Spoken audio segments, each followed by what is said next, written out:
Ini bukan Quran, bukan buku doa-doa, bukan kitab kuning yang biasa dibaca di pesantren. Percaya atau tidak, buku ini dibaca oleh Galileo Galilei, Johannes Kepler, René Descartes, sampai Leonardo da Vinci.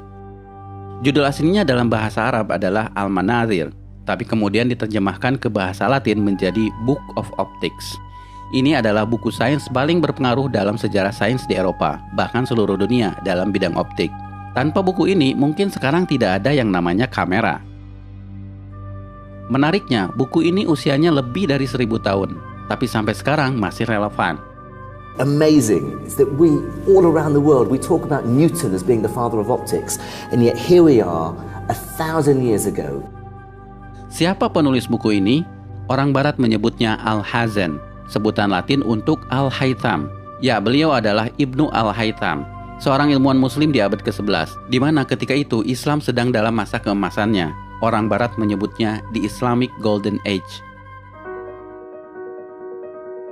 Allow me to introduce Ibn al-Haytham, a great scientist whose ideas led to the invention of the camera.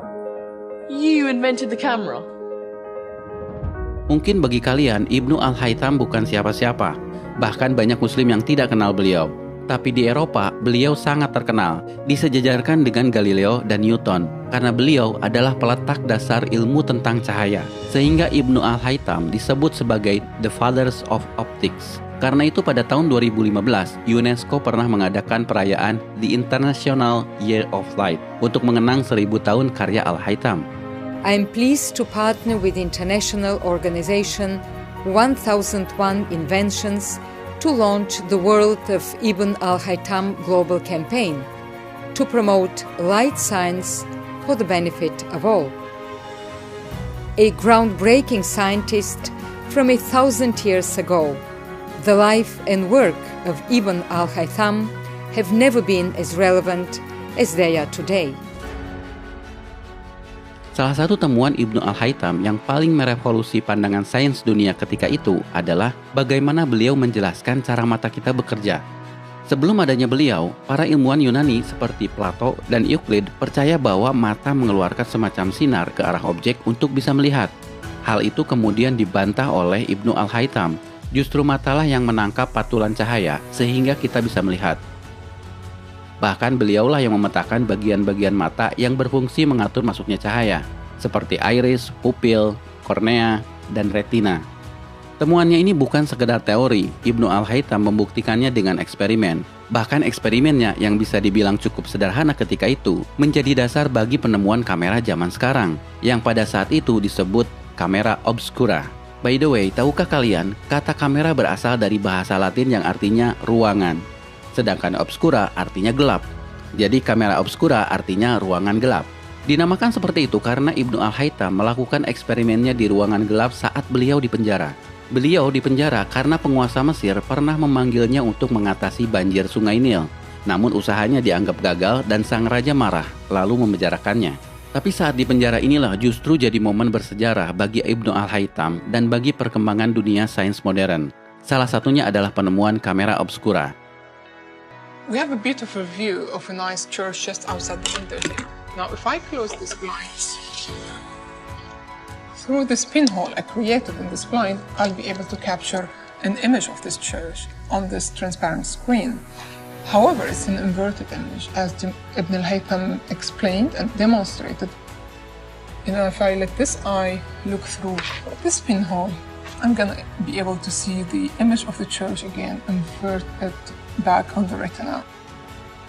Kalau menurut kalian temuan Ibnu Al-Haytham ini biasa saja, perhatikan bahwa Ibnu Al-Haytham bukan sekedar menjelaskan cara kerja mata, tapi sifat dari cahaya itu sendiri. Beliaulah yang pertama membuktikan bahwa cahaya berjalan dalam lintasan lurus, sehingga beliau bisa menjelaskan pantulan cermin, pembiasan cahaya, dan fenomena-fenomena lainnya. Dan ini menjadi landasan penemuan semua teknologi yang melibatkan cahaya, seperti kabel optik, laser, komunikasi satelit, sampai akselerator partikel. I'm sort of wondering what Ibn al-Haytham would think doing experiments with candles and pinhole cameras. Well, he wouldn't even be able to imagine a world 1,000 years later. I think it's come a long way, but ultimately we're using exactly the same principles that he was thinking about back then. Itulah kenapa buku Al-Haytham ini menjadi sangat penting bagi perkembangan sains modern. Apa yang kalian pelajari di sekolah dalam bab optik seperti cermin, pembiasan cahaya, lensa, cara kerja kamera, teleskop, mikroskop, semuanya berasal dari buku yang usianya 1000 tahun ini. Namun sayang, Ibnu Al-Haytham tidak pernah disebutkan di buku-buku sekolah. For me, what's so amazing is that we, all around the world, we talk about Newton as being the father of optics, and yet here we are, 1,000 years ago, 700 years before Newton, and here's a ray diagram. There's a convex lens, and there's a focal point, and there's all the ray lines and parallel lines and the angles of refraction. Here it is, 1,000 years ago. Dan kalian perlu tahu, buku yang beliau tulis tentang sains bukan hanya ini, tapi Ibnu Al-Haytham menulis lebih dari 200 buku. Dan bukan hanya tentang optik, tapi juga matematika, astronomi, dan engineering. Sayang, sebagian besar bukunya hilang. Ini adalah daftar buku-buku beliau yang terselamatkan. Sekali lagi, nama Ibnu Al-Haytham mungkin bagi kalian tidak populer, tidak sepopuler Newton atau Einstein. Tapi asal kalian tahu, nama Ibnu Al-Haytham atau Al-Hazan begitu pentingnya sampai nama beliau dijadikan nama salah satu kawah di bulan. Dan beliau juga diabadikan dalam mata uang Irak, 10.000 dinar. Dan ini adalah film yang diputar di perayaan di International Year of Light, kerjasama UNESCO dan 1001 Invention. Sebuah film yang mencoba menggugah kesadaran kita bahwa ada peran peradaban Islam dalam sains modern.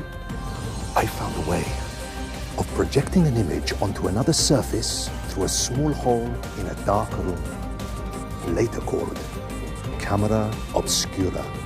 Abbas ibn Farnas. He dared to dream about flying 1,000 years before the Wright brothers. Nah guys, dalam momen Ramadan ini, mari kita merenung. Jika kalian seorang muslim, tidak melulu harus pandai dalam urusan agama. Ibnu Al-Haytham adalah contoh bahwa seorang muslim juga bisa berperan dalam kemajuan peradaban dunia dalam ilmu pengetahuan. Karyanya melampaui batas agama, batas negara, bahkan batas waktu. His book changed everything, and he's regarded by many as being the father of modern optics. In fact, I'd go further than that and say he was the greatest physicist in the 2,000-year span between Archimedes and Isaac Newton.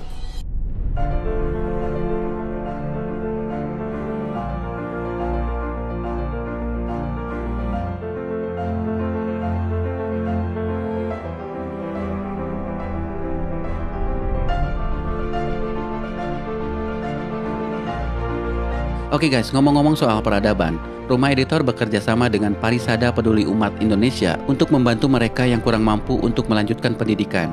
Semoga kontribusi kita terhadap anak-anak ini bisa melahirkan generasi seperti Ibnu Al-Haytham. Umur 3 tahun ini cari rongsokannya. Ini teh pengen sekolah tapi belum kesekolahin.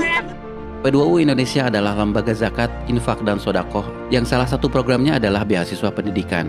Kami memanggil para donatur untuk berinvestasi demi masa depan Indonesia yang lebih cerdas. Baca informasinya di deskripsi. Share video ini demi masa depan Indonesia yang lebih baik.